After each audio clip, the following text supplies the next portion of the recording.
Hello.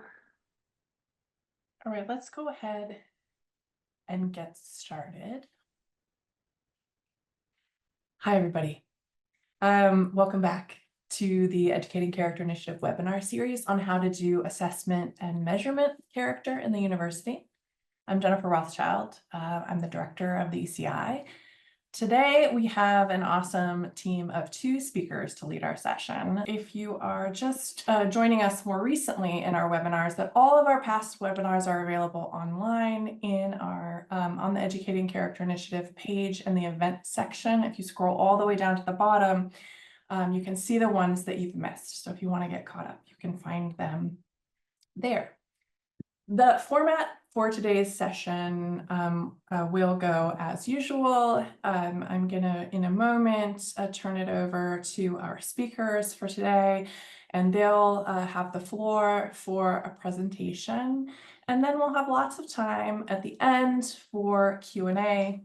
Great. So today we're so happy to have with us Juliette Ratchford and Eranda Jayawickreme. They are both psychologists, and they're both connected to Wake Forest University and do incredible research on character, have a lot to say about assessment and measurement. They are also both fellows for the Program for Leadership and Character. Eranda has been a long time advisor and participant in the projects of the Program for Leadership and Character. More broadly, Juliette has recently become a fellow for the Educating Character Initiative, and they've just given us a tremendous amount of support for a long time now. We're very grateful for their partnership in all things.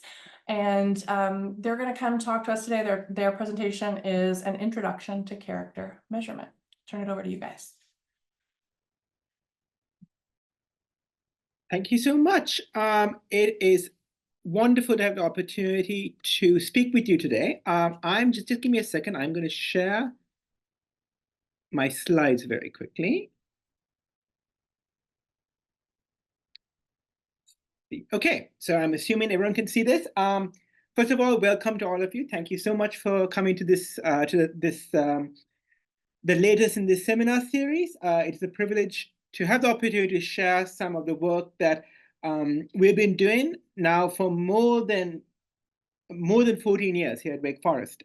So many of you know the wonderful things that the Program for Leadership and Character has done for character formation in among college students and in undergraduate institutions. One thing that makes me so happy about the fact that the Program for Leadership and Character is here at Wake Forest is that it very nicely complements the research that's been done on character, the assessment, the conceptualization of character, the assessment of character since at least 2010.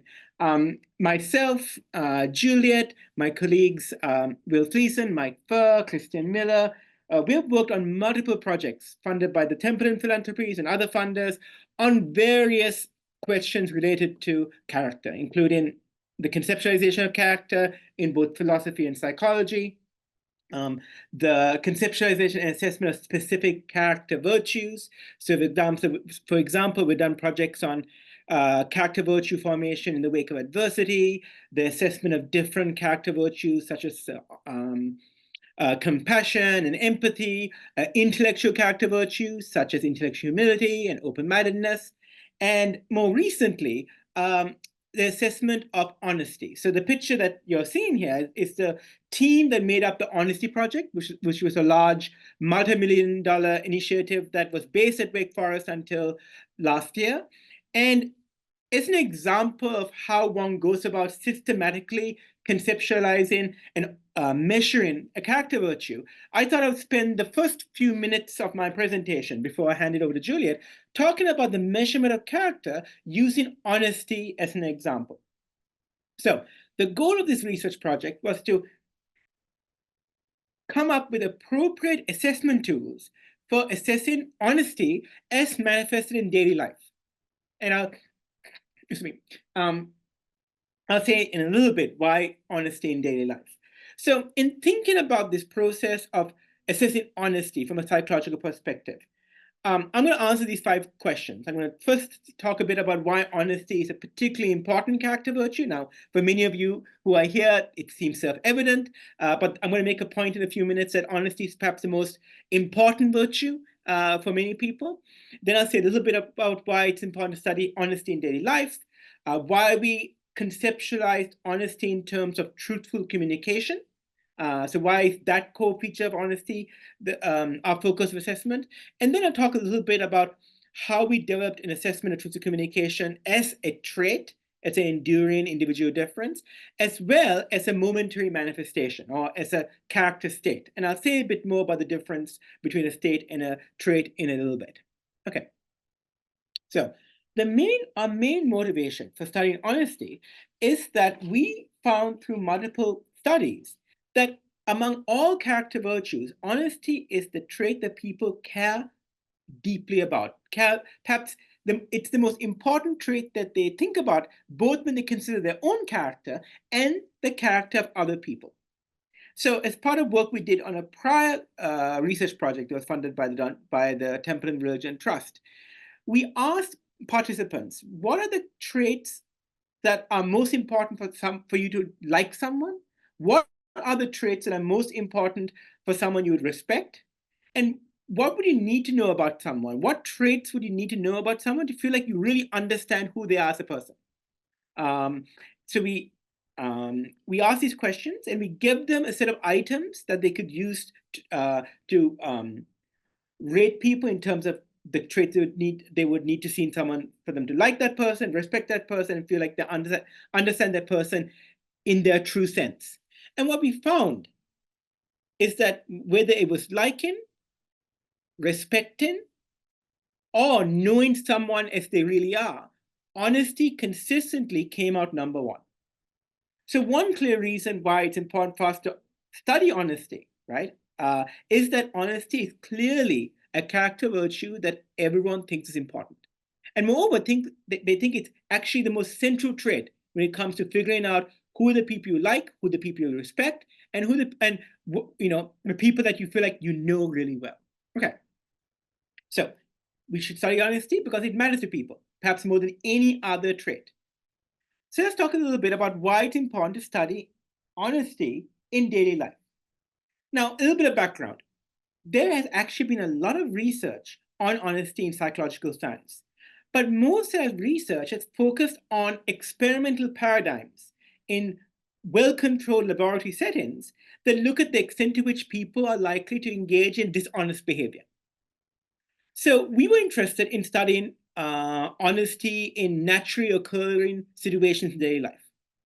And for us to do that, we want to try and pinpoint and assess the real life situations, the real life interactions, motivations, behaviors that characterize the manifestation of honesty in people's daily life.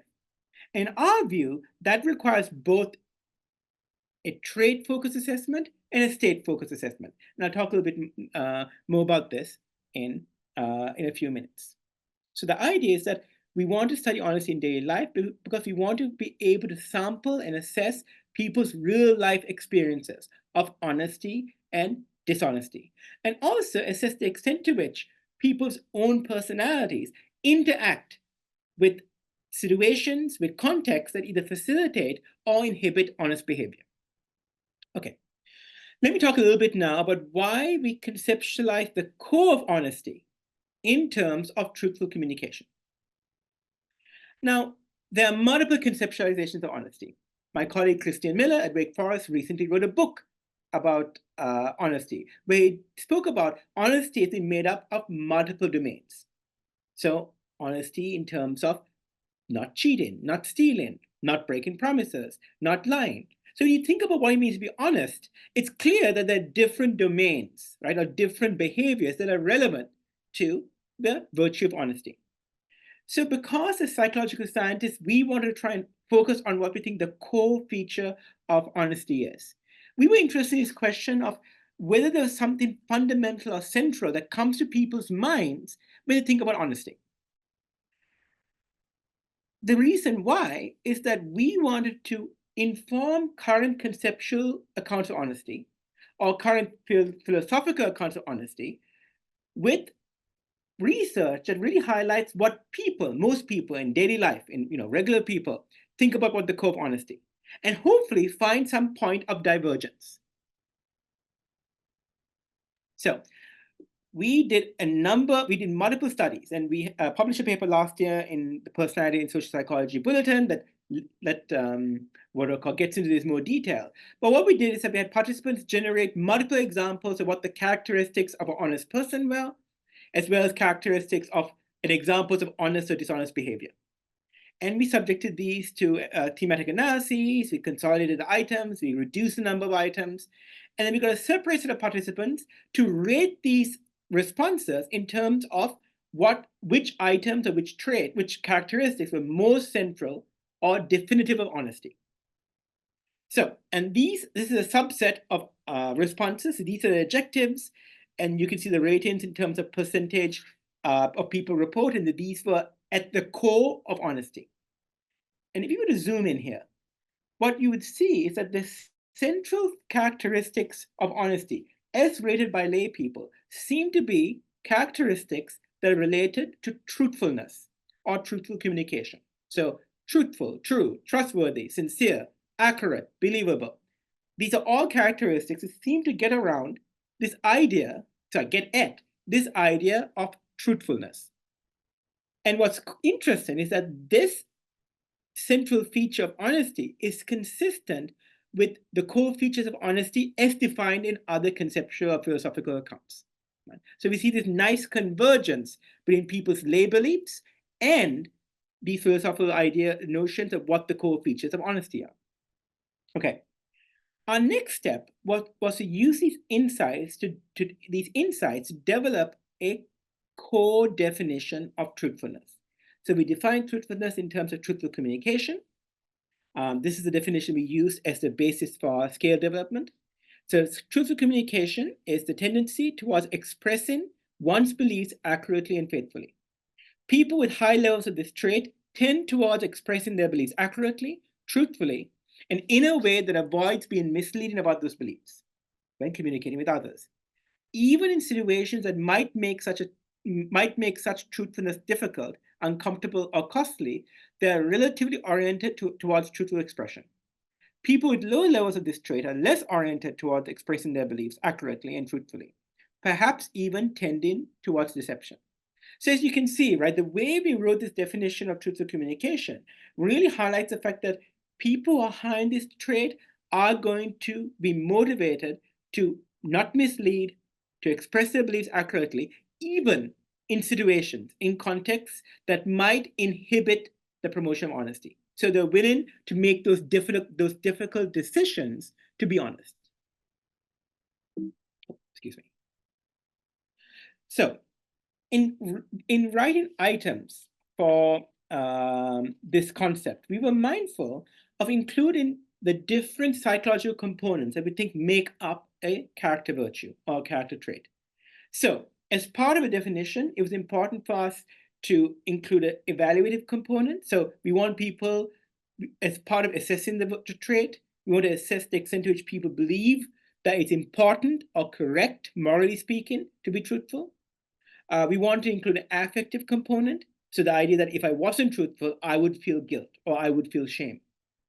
A motivational component, which, as many of you know, is a core feature of possessing a virtue. So being motivated to be honest, being motivated to help other people understand their own actual beliefs. And finally, a behavioral component. So the actual manifestation of your beliefs in a faithful and non-misleading manner. So in writing the items, we want to include components from all these 4 areas. Okay, so in our initial study, we had, I think, 151 items. To an initial study, we reduced the number of items to around 90. And then through a series of studies, we reduced the items to around 15. And we found evidence for a 5-factor scale, a valuing truth-speaking factor, a motivation to speak the truth factor, a moral emotions factor, a motivation to engage in truth-speaking behavior, and then a factor that mostly reflected negatively keyed items. So many of you who have done scaled urban might know that when you have a mix of positively keyed and negatively keyed items, negatively keyed items tend to load in their own factor. So what we did is that we ended up developing a final version of what we call the truthful communication scale. It's 15 items, and it presents a set of items that tap into each of these cofactors. And additionally includes evaluative, affective, motivational, and behavioral components. Now, the next step was to examine the predictive validity of these items. And I won't spend too much time on this, but one of the challenges with assessing the predictive validity of character measures or any type of positive valence measure is that positive valence measures, any character measure, is probably going to correlate positively with other positive valence measures. So one way in order to strengthen the evidence, the predictability evidence, when you're doing this type of scale development work, is to use a process called the quantifying construct validity process. And what this involves very quickly is that you have your team, or more recently, you have AI generate predicted correlations based on your understanding of the concept and the understanding of your measure. So what we did, so we had, I think, 7 experts provide what they thought would be the expected correlations between the truth to communication scale and all these other measures. So we had other measures of honesty. We had measures of broad personality. We had measures, scales from the VIA, from the civic. And we had a mix of measures that we expected would be strongly related with the, excuse me, strongly related with the truth to communication scale, moderately associated with the truth to communication scale, and pretty much unrelated, right? So creativity and humor, right? We didn't expect a strong relationship between creativity and truthful communication. And what we found is that our observed correlations are very similar to those that we hypothesized. If you were to run a profile correlation comparing our hypothesized correlations with the correlations we observed in our research studies, we found a correlation of 0.95, which is very high. Okay, so this is the process we use to develop a trait measure. Now, I won't go into details, but a large part of my work here at Wake Forest has involved thinking about character and thinking about personality in terms of a distribution of behaviors. In other words, in thinking about how people differ from each other on honesty, for example. It's true that even though, for example, Juliette and I might differ on the trait of honesty, where Juliette is way more honest than I am, and I'm not at all honest. It could well be that there are some instances in our daily life where I am a lot more honest than Juliette, and there might be other occasions, probably many more occasions, where Juliette is more honest than me. So how do we reconcile the fact that we are going to vary in our behavior from moment to moment, while on average, you're going to see these differences, such that on average, Juliette is way more honest than I am. So in work that I've done with my colleague Will Fleeson for the last 14 years, we have worked on thinking about traits in terms of a distribution of states. And the idea here is that the way in which you reconcile the fact that we vary in our behavior from moment to moment with the fact that we differ in our character and our personality is that there are some occasions where I might differ in my behavior from Juliette, and other occasions where she might differ from my behavior. But across multiple states or across time, you will see those differences show up, such that Juliette is consistently more extroverted or more honest than me. Okay, so how do we understand and distinguish a state from a trait? Very simply, a state is the personality you have It's the personality you have right now. So for example, if I were to turn on my camera screen, you would see me acting in a very extroverted, bold, energetic way. In other words, I'm manifesting extroversion right now in order to try and convey this material about the assessment of character in an engaging and hopefully instructive way. Now, it could be that outside of this meeting, I'm actually relatively introverted. I mean, that's not really true. I'm actually pretty extroverted most of the time. But the easiest way to think about a state is to think about your personality as it is right now. And when we think about honesty as a state, right, it's worth keeping in mind that when we're honest, that honesty means something, right? When I'm being honest, when I'm giving feedback to a student, right? I'm doing that because I think there's value in being honest, right? There's intentionality to me being honest. And relatedly, when we're honest because we are trying to achieve a goal. So for example, people high in truthfulness, how about being honest because they have the goal of being transparent with other people. They have the goal of being faithful in communicating their true beliefs. Similarly, the extent to which we're honest or dishonest is a function of the context that we're in, right? So many of us, if we're in a context where there's a strong incentive not to be honest, so for example, if I'm talking to my dean, or if I'm talking to someone who has power over me, it might be that that situation, that context, has the potential to dampen the likelihood that I will be honest.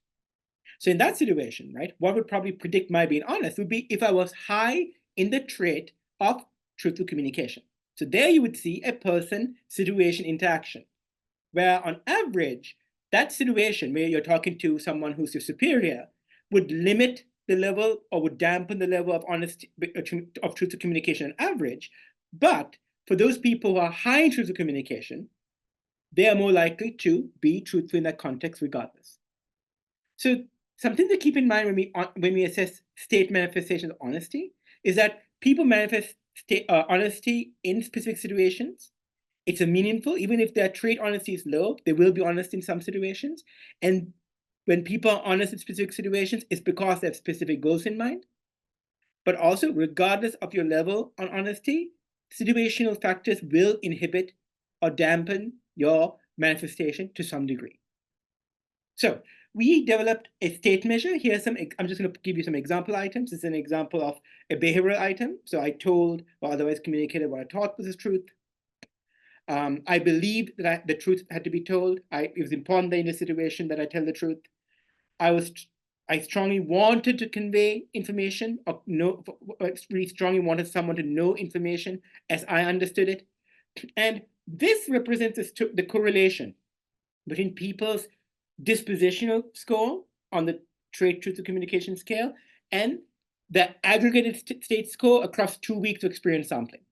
So we find a high correlation, a correlation around 0.53, which is consistent with other studies looking at aggregated state scores and trait assessments of personality.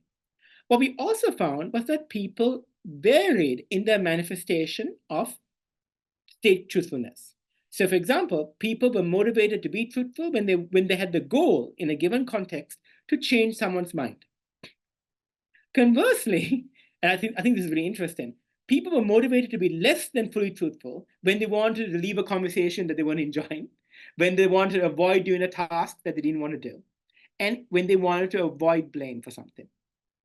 So I think there are two important take-homes from this graph. One is that people do vary in their manifestation of truthfulness, right? So it's clear that when they have the goal to do something important and positive, like change your mind, explain instructions, when they're motivated to engage in a task that involves accurate conveying of information, they're willing to do that. But I think more importantly, this shows that to some extent, self-reports of truthfulness are valid when you want to assess the extent to which people are willing to not be truthful in order to achieve an important goal, right? So one critique of self-report measures, right, is that they are socially desirable. And to some extent they are, right? People want to present their best selves. But especially with state assessments, it seems that people do feel comfortable reporting that they've been less than truthful, especially in contexts where they feel like there's some justification, right? I was in this really boring conversation, so I felt I had to say something to get out of it. Or I would have gotten into trouble if I had told the truth, so I didn't tell the truth. So in my mind, this presents, I think, distinctive validity evidence for state assessments or truthfulness. Okay, so this is our work on truthfulness thus far. We've done some additional studies looking at behavioral criteria and looking at the extent to which trait assessment and truthful communication do predict actual behaviors. And we find good evidence that the truthful communication scale does predict behaviors associated with truthfulness. But this is an example of the method that we use to conceptualize and operationalize character virtues. And in the Q&A, I'd be happy to talk with any of you about the pros and cons of using these different steps and the extent to which this process might be helpful for the work that you do. But here, I'm going to pause and turn it over to Juliette. Thank you, Eranda. Let's see. Share my screen here. All right, so I will be sharing a bit about two other approaches, informant reports, as well as using moral exemplars, using kind of applied research that has already been conducted. So starting with informant reports, agreement can be evidence for character. Our first step toward this end is to establish whether judgments of moral traits are purely subjective, or whether different individuals from different areas of life agree on a person's virtues, such as compassion, honesty, and other character traits. When a person views themselves as relatively compassionate or honest, do others agree with that rating? And agreement can speak to this issue of the existence of traits for two reasons. The first is laid out by Gordon Allport when he says, what is most noteworthy in research on personality is that different observers should agree, as well as they do, in judging any one person. This fact alone proves that there must be something really there, something objective in the nature of the individual himself that compels observers, in spite of their own prejudices, to view him in essentially the same way. Allport's logic is that if the way that Bob sees himself agrees with the way he's seen by numerous others, there must be something unique to Bob that is driving these shared perceptions. A second reason agreement is important to the establishment of moral traits is that it speaks to whether or not individual differences in moral behavior are cross-situationally consistent. So if Bob's peers agree with one another about how fair Bob is, so let's say Bob's coworker and Bob's roommate both rate Bob's fairness about the same. And if they in turn also agree with Bob, it suggests that the way that Bob acts at work is consistent with how he is acting at home and also how he acts when he's alone. So agreement, if observed, is strong evidence in favor of the existence of moral traits. So in a study conducted by Eranda and other colleagues, they recruited 173 target participants from student and community populations, as well as 493 informants who were nominated by the targets. A lot of times these are friends, family members, coworkers, roommates. On average, there were 2 informants for every 1 target. And the target was assessed on 6 dimensions of morality. So there were 4 specific virtues: fairness, honesty, compassion, and temperance, as well as 2 broad traits. So moral concern, which is how much the person thinks about morality or considers the rightness or wrongness of their actions, as well as general morality, which is kind of the summary judgment of the person's moral character. How good or bad is their character?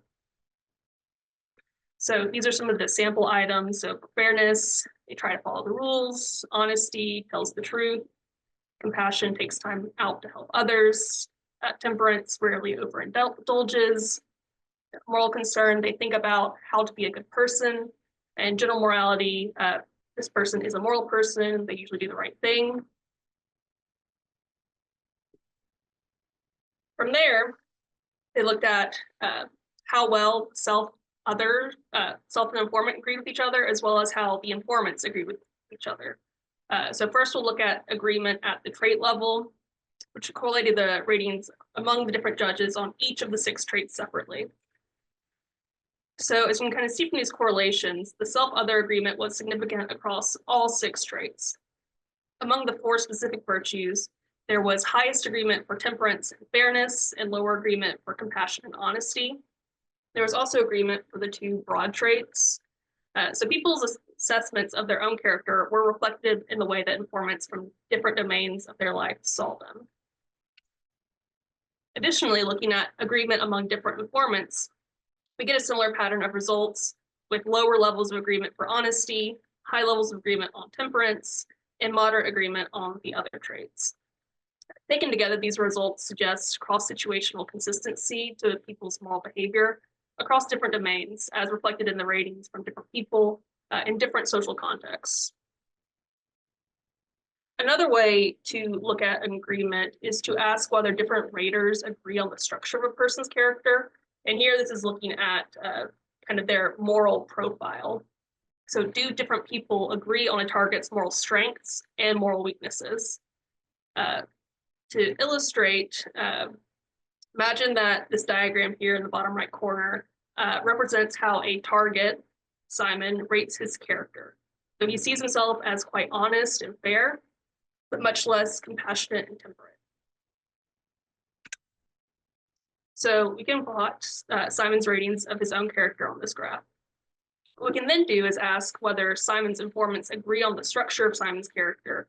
Do they agree that he possesses the particular character strengths of honesty and fairness and the weaknesses of compassion and temperance?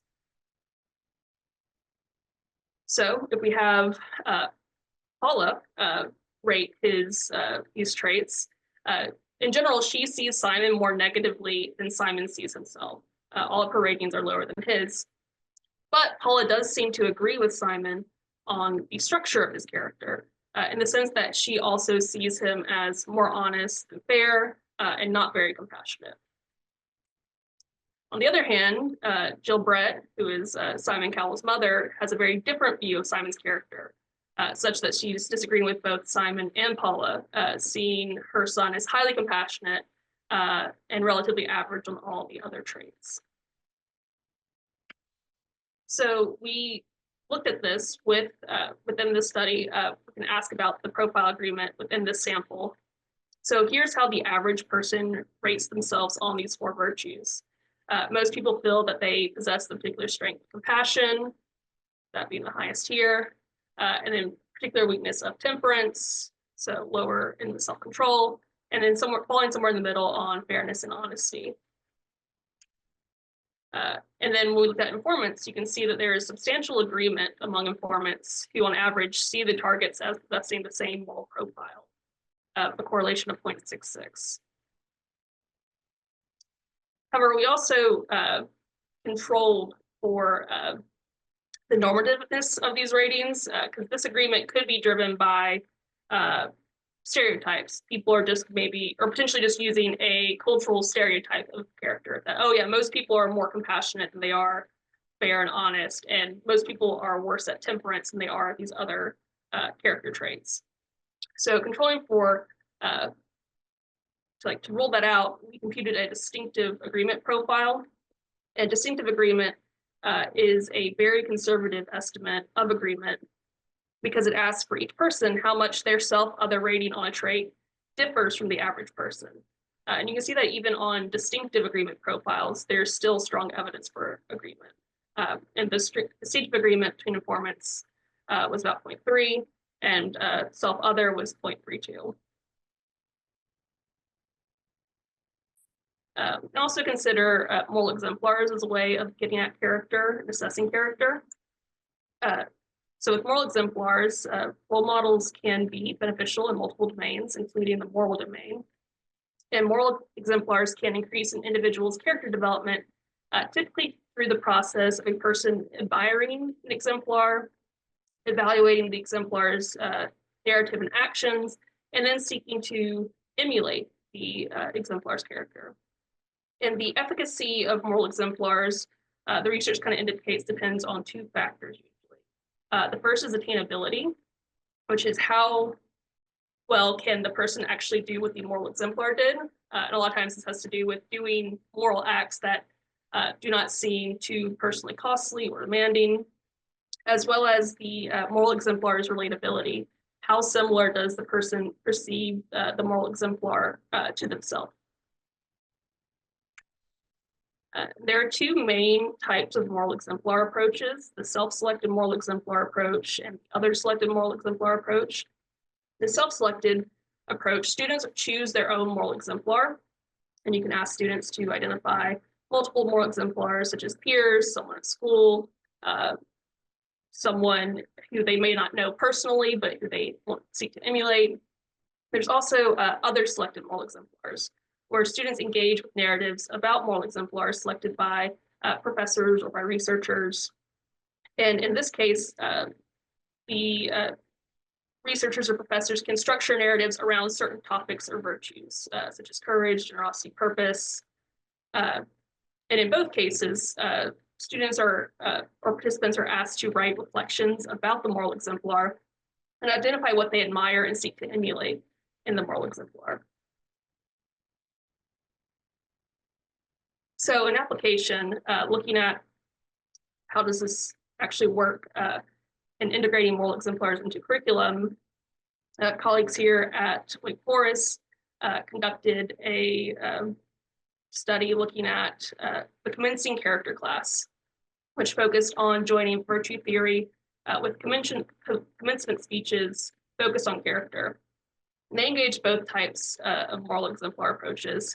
There were other selected moral exemplars as the professor chose readings and speeches from different moral exemplars who had given commencement speeches.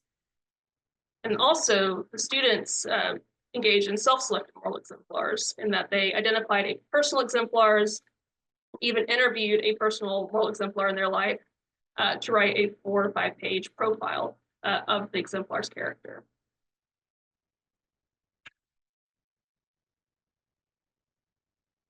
Now, on the qualitative side, students identified their class peers to be the most relevant and effective exemplars in the course, followed by the person that they interviewed. Having my peers as intellectual and personal mentors has been incredibly important to my formation because they are each such attainable exemplars.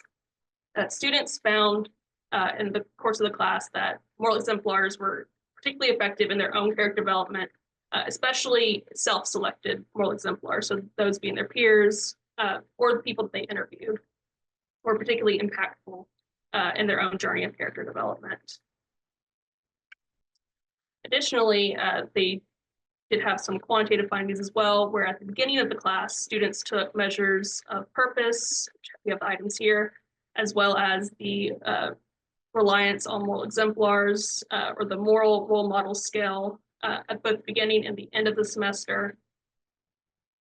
And what they found was that students who were in the commencing character class grew in their reliance on moral exemplars and purpose compared to students who were in the control group, such that, so this is for the moral exemplar scale, this is the students who are in the class. So at the beginning of the class, they're about at the same place as students who are in the control group, but over the course of the class, they significantly grew in their reliance on moral exemplars.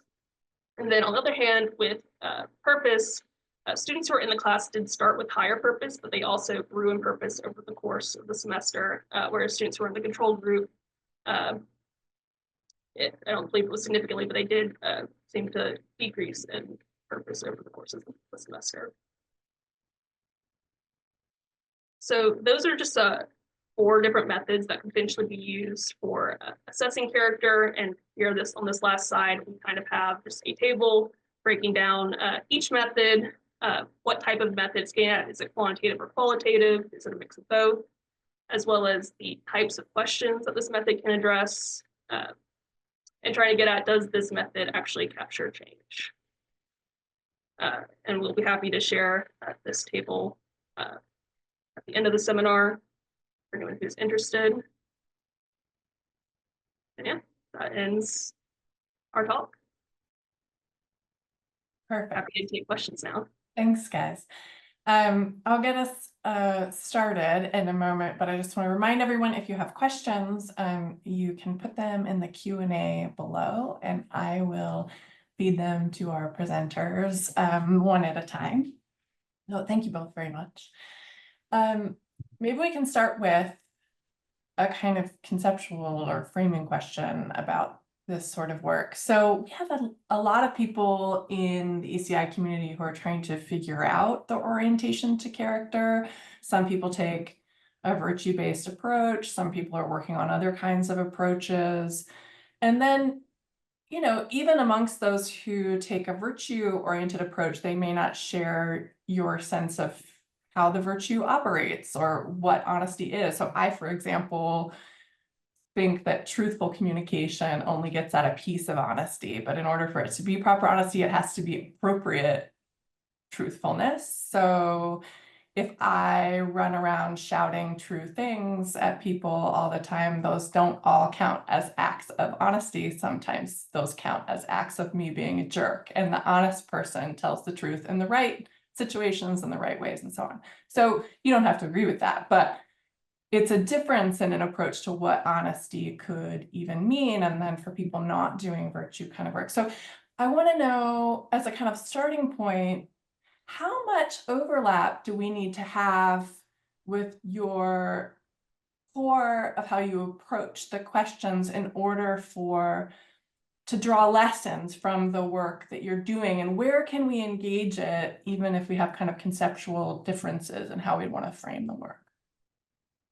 That's a great question. So I'll try and answer it, and you can tell me whether I've answered it successfully or not, right? So at least thinking about the work we have done at Wake Forest on character the last 15 years or so, there is very much a focus on the process by which we think about character, right? So one reason why I wanted to work through the example of honesty is that it highlighted, okay, as psychologists, we want to study honesty because philosophers, lay people, all value honesty. Okay, so there's a justification to study honesty. So how do we operationalize it, right?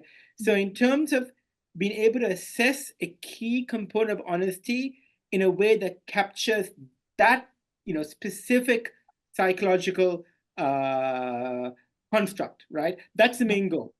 So Right. I would agree, right, that truth of communication is only one part of honesty. I definitely agree there are ways in which you can manifest truth of communication that may not be helpful, right? I also think that psychologists have a tendency to say, oh, this is a positive trait or a positive virtue, therefore we need more of it. Whereas, well, actually, right, in order for you to be a good person, you need to figure out how to sort of express the right virtue to the right degree in the right context, right? So I would say that in principle, I think philosophers, psychologists, other social scientists who are interested in questions of morality and character would agree that these questions all are important. We might differ in the extent to which we place value or emphasis in some of those questions, in part because we tend to focus on what's in our wheelhouse, right? So from my perspective, I'm interested in conceptual clarity, reliability and validity, and being able to sort of show evidence of this measure being a good measure using standard practices, which might lead to outcomes or might lead to results that might not maybe provide comparing answers to some of the questions you might be interested in, Jennifer, for example, as a philosopher, right? So what I would say is that I'm in no way saying that this is the best approach or the only approach to think about character. I would say every approach to understanding character comes to its own strengths and maybe its own limitations. So this is really interesting. I like the way that you explain that. So then what if, okay, so those of us coming to the research who aren't psychologists, and a lot of the research is done by psychologists, how do we know how to pick up what the frame is there, or what piece of it you're showing me? So when I just heard you give that explanation, I think, okay, so here's the information that you're giving me. You provide the context and you're showing me what the strengths and the limits are of that. But if I'm going to the research on my own as someone without your expertise, how do I think about that and process what's going to be good for me to use to do character thinking at my own institution without your expertise? Well, so that's a great question. So I think there are three things I would look at. One is, what are you trying to impact or what are you trying to change, right? So is the work you're doing in your own ECI project focus on shaping empathy or shaping greater salience or moral exemplars in your own life, or some other like character, morality related construct? So what are you trying to shift, right? What's the content? And then maybe the second question would be, what's the time frame, right? So is the programming going to be over the course of a semester? Is it going to be over the course of multiple years? Because there'll be implications for what type of assessment you want to do, right? So is it going to be reasonable to expect change on a trait measure after 2 weeks or 1 month, right? So that's the second question, right? I would think like, how impactful is my intervention? Over what time frame am I assessing change? And a third factor would be the validity of the measure, right? So I would say one of the advantages of the approach that we took with truthful communication is that you know exactly what our scale is measuring, right? So if you want to assess honesty, conceptualize a truthful communication, we have the scale for you, right? And we can show you good validity evidence for the scale. So I would look any measure you're interested in using. I would look at the reliability and validity evidence to see whether is this capturing what I think it should be capturing, and is what it's capturing consistent with what I'm trying to change in my program. So I guess those are the three things I would think about, right? What you're trying to change, over what time scale, and the reliability and validity of the assessment that you're using. And Eranda, I think to your point on validity, something that you can do as you're looking at like what measure do I use? Like think about intellectual humility. There are 20 to 30 existing measures out there of like what is this capturing? Is this getting what I want? I think it's defining for yourself what is the construct you're looking at. How are you in your context defining intellectual humility, and then looking at the different papers that are out there and see how do the researchers define it, and then looking at the items. Do the items seem to capture what I'm interested in? Beyond just looking at the reliability and validity of like the measure themselves, seeing like, does this fit with what my program is aimed to do? Yeah, good. Do you think, are there particular weaknesses of approaching, like trying to think about character transformation through a virtue measurement lens, or would it be a kind of the strengths and weaknesses depend on which model you choose for which situation? It's about precision and fit, or are there sort of more overall strengths and limitations that you can put on the table for us so that we can think about, you know, whether this is the right road to go down for us if we're trying to measure this on our own campuses? So I think one way to think about assessment is that, typically, when I talk to people, when I talk to my students who just start off in psychology, they tend to think about the validity of a measure as an all or nothing thing, right? So either this measure perfectly captures this trait or it doesn't capture it at all. Whereas from a psychometric standpoint, validity is always in a continuum, right? So any given measure is going to be varied to some extent. And our job as psychologists or as people interested in measurement is to sort of improve that validity as much as possible, right? So what I would say is that any assessment is going to have strengths and weaknesses.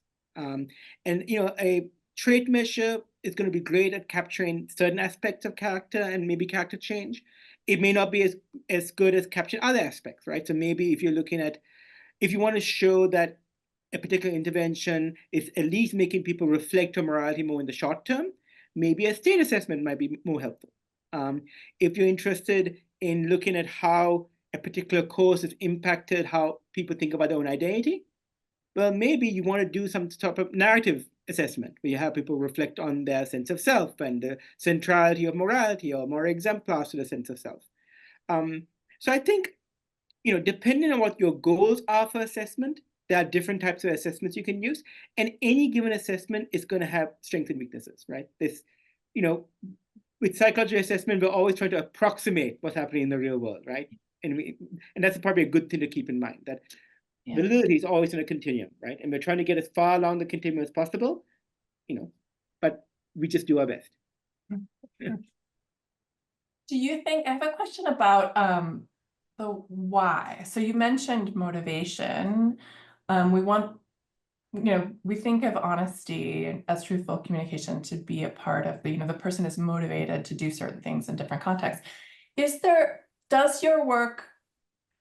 way of getting at why they're doing the thing that they're doing? Or is it are we mostly measuring that they're doing it, and when? Can we get to the motivational content, or is that? Oh, so that's a great question. So I'll jump in. Juliette, feel free to. I feel like I've been monopolizing the responses. So I apologize. So some of the work we did as part of the Honesty Project, and this is work that I worked on with my colleague Mike Furr, focused on what we call expectancy value theory. So the idea is that to the extent to which we tell the truth or we don't tell the truth in a given context, it's because there is, by telling the truth or not telling the truth, we believe there's a good chance we're going to achieve a certain goal or achieve a certain end state, and that we value that end state, right? So for example, this is a classic example that Barry Schwartz gave like 20 years ago, where if your partner is trying on dresses or trying on a shirt and asks you like, what do you think of this? And you simultaneously hate the shirt or the dress, but you also know that your partner really likes the shirt or the dress. What do? Right? So what's happening is that you're making a judgment about, okay, if I were to tell the truth, what's the likelihood of my telling the truth or lying leading to a desirable outcome, right? So our hypothesis is that when people make these decisions to act morally or immorally, right? Or I shouldn't use the terms immorally or immorally, because I think you can be dishonest and be moral, right? Like the famous Nazi the dough example. But I think when it comes to manifesting any given virtue, we do it because we have this expectancy that doing so is going to lead to some outcome in that moment.